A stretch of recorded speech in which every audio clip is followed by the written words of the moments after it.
Lorsque vous travaillez avec votre logiciel Photoshop CS6, il est important de savoir comment organiser votre espace de travail correctement afin de rendre l'utilisation du logiciel bien plus agréable.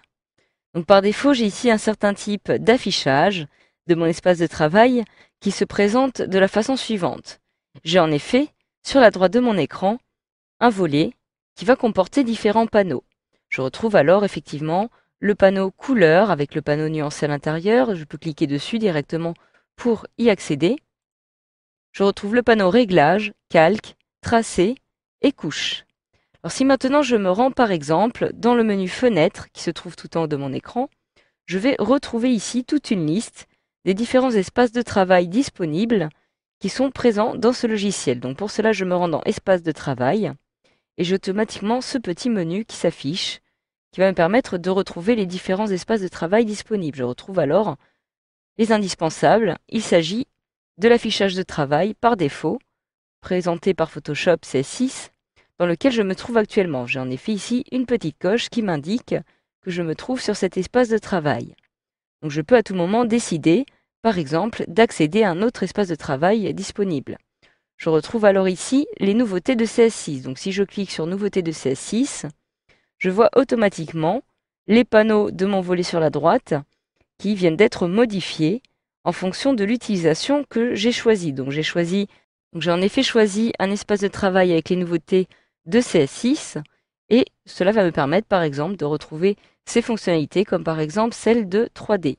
Si je clique sur 3D, j'accède automatiquement à tous les outils relatifs à la 3D. Donc cela va s'avérer très pratique puisque vous allez en effet pouvoir utiliser de cette façon les espaces de travail de votre choix en fonction des fonctionnalités que vous souhaitez utiliser. Donc je clique à nouveau sur 3D pour fermer ce panneau. Et si je retourne maintenant dans le menu Fenêtre, Espace de travail, je vais retrouver ici les autres espaces de travail disponibles. Si par exemple, vous utilisez plutôt un style qui va faire que vous utilisez surtout des outils de peinture, eh bien, vous allez voir apparaître des panneaux relatifs à cette utilisation en vous rendant dans Peinture. Je clique sur Peinture et je retrouve ici en effet des panneaux de formes prédéfinies, de nuanciers, de navigation. Et je peux retrouver ici, de la même façon, toujours les calques, les couches et les tracés. Donc je peux maintenant décider de modifier mon espace de travail en personnalisant ces panneaux. Donc par exemple, si pour mieux travailler directement sur mon document, je souhaite extraire tout simplement le panneau du nuancier dans ma zone de travail, il me suffit tout simplement de cliquer sur celui-ci.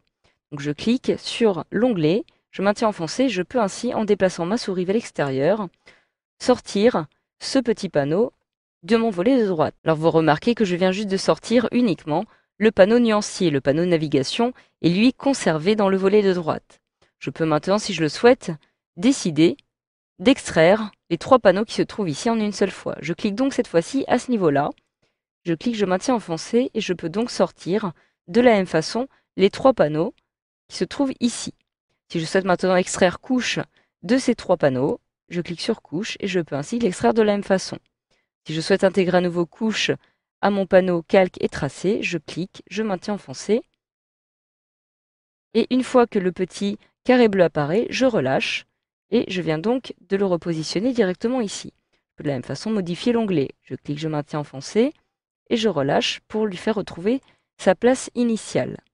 Je procède de la même façon pour le panneau nuancier. Je clique, je maintiens enfoncé. Je le replace à nouveau à côté de navigation. Donc lorsque le panneau bleu apparaît, je relâche et je viens donc d'intégrer à nouveau nuancier. Pour replacer un panneau à l'intérieur, je procède de la même façon ici. Je souhaite le placer à nouveau à la fin. Je relâche à ce niveau-là. Et j'ai donc le panneau qui a retrouvé sa position initiale. De la même façon, je peux aussi décider de redimensionner ces panneaux, tout simplement en plaçant mon curseur, comme vous pouvez le voir, sur le petit bord du groupe de panneaux de mon volet. Et j'ai ici une double flèche qui apparaît. Si je clique, je maintiens enfoncé. Je peux décider d'agrandir, par exemple, ce panneau, qui va me faire accéder plus facilement à ces fonctionnalités d'historique, de forme, source de duplication et des outils prédéfinis. Je peux procéder de la même façon avec le panneau qui apparaît ici, afin d'agrandir le volet. Je procède de la même façon maintenant, comme ceci en sens inverse, l'aide de la double flèche, directement. Alors pour afficher ou pour déployer ces panneaux, vous avez ici des petites flèches. Si je clique une fois ici, je vais développer les panneaux historiques, formes, etc., etc. Je clique à nouveau pour les réduire en icônes. Et si je souhaite réduire de la même façon les panneaux qui se trouvent ici, je clique donc ici. Et cela me permet, comme vous pouvez le voir par exemple, d'agrandir ma zone de travail. Et cela est donc très pratique. Donc vous pouvez aussi, si vous le souhaitez, à tout moment décider d'ajouter de nouveaux panneaux à votre interface. Donc je me rends à nouveau dans le menu Fenêtre et je retrouve ici toute une liste des différents outils que je peux décider d'ajouter dans ces panneaux. Donc, par exemple, si je souhaite ajouter le panneau Annotation à mon volet, je clique sur Annotation et j'ai donc ici, comme vous pouvez le voir, une petite icône qui vient donc d'apparaître et que je retrouve directement ici. Donc, je peux déployer à nouveau comme ceci les deux panneaux. Je retrouve Annotation qui apparaît ici, que je peux même décider de déplacer, par exemple ici. Donc, je relâche et j'ai donc Annotation qui apparaît directement dans mon volet. Donc voilà, grâce à cette formation, vous savez désormais comment organiser votre espace de travail sur Photoshop CS6.